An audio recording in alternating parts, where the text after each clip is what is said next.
Hey everybody, it's Friday, September 11th. Going to make a really quick recording. We didn't go through any reconstruction stuff today. Kind of three parts to your day today. Pretty simple. First, we talked really quick about 9/11. Didn't go through a bunch of facts and stuff about it. I'm going to save all the fancy videos and stuff for closer to the end of the year when we actually go through it. But I'll give you guys a little insight on what my day was like that day from someone who was around then, but obviously on the outside looking in. Then we took a quiz, which is going to be the form link will be here in classroom with this video. And then just a reminder that you have an assignment due by midnight tonight. That's that reconstruction overview. Get that to me ASAP so I can get working on that for you guys. All right, so we started off class today. Obviously, today is September 11th, and I think you guys are pretty aware that in 2001, there was a terrorist attack on the country, and both the Twin Towers in New York City were hit with planes and eventually fell, and the Pentagon was hit with a plane, and then a fourth plane that was hijacked by a terrorist was retaken by passengers, but in the skirmish, the fighting, the plane crashed into a field in Pennsylvania. Now we'll go into statistics and video and reasons why and responses, probably more like April or May. And but today I thought I'd give you my perspective. I was in about my fourth year of teaching. I was about, I guess I'd be 27 years old when it happened. And my day started just like any other normal day. I got to school, unlocked my classroom. We used to have TVs in the corner of our rooms. And turn on my TV and put it on ESPN. And back in the day, when you got off the bus, you used to just be able to go wherever you wanted in the school. So I had about 20, 25 people that came to my room and sat and watched SportsCenter, and we ate breakfast together and just chit-chatted. And that day was just like any other. We were watching SportsCenter, giving each other a hard time about our teams, it's, stuff guys do. And, the end of SportsCenter hit, turned off the TV, and everybody headed off to their first hour class.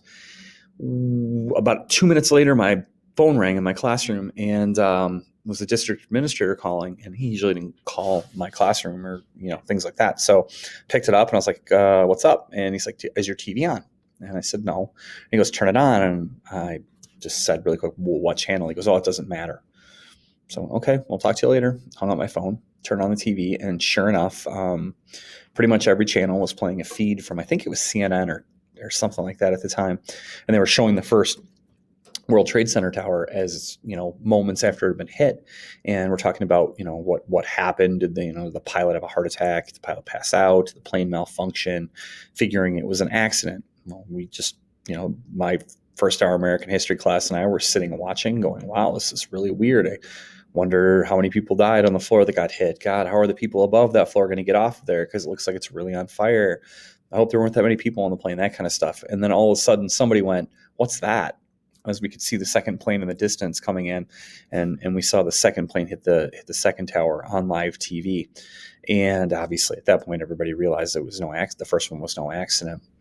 And at that point, it was like my teaching day stopped. I don't know. I pulled up one of those tall teacher chairs and put it about 3 or 4 feet in front of the TV, and we just watched. First hour, second hour, the third plane hit the Pentagon. I believe toward the end of second hour, the Pennsylvania plane crashed into the ground, and we just kept watching. And when classes would change, people would come in and ask what was going on and what the update was. Found out that most people around the school had turned off their TVs, and I was one of the only classes that was still watching. A little bit later, I had someone come in and go, "What's the update?" And I turned and looked over my shoulder, and there were easily over 100 people in my room just watching. Didn't take attendance that day, anything like that. But then someone asked, wow, I wonder if the fires were getting really bad in the World Trade Center. I wonder if people are able to get out of there. I wonder what's going to happen to the building. And not too long after that, probably 5 to 10 minutes later, the first one of the towers collapsed, kind of imploded. Again, I'll show you guys some video of that when we get to that point in history. And the response was pure silence. Everyone just sat and watched. And obviously, the heat from the jet fuel and the structural damage caused by the first building falling caused the second building to fall too.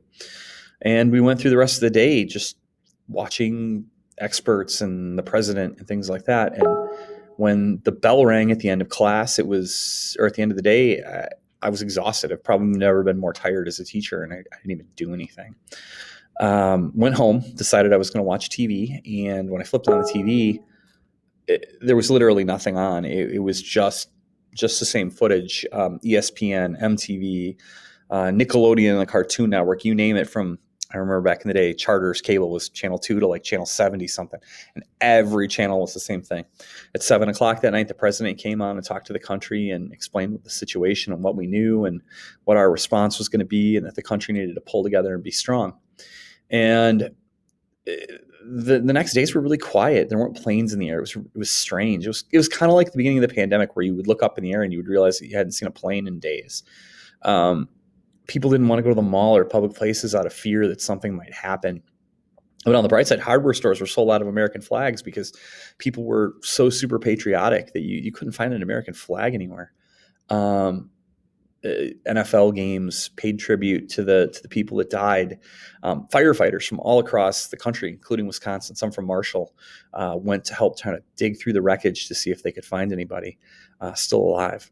But definitely the weirdest day of my teaching career. So when it comes to 9/11, I'm going to ask you 2 favors. If you're watching this video this evening, maybe ask someone who lives with you who is old enough to remember 9/11, what that day was like for them, what they remember.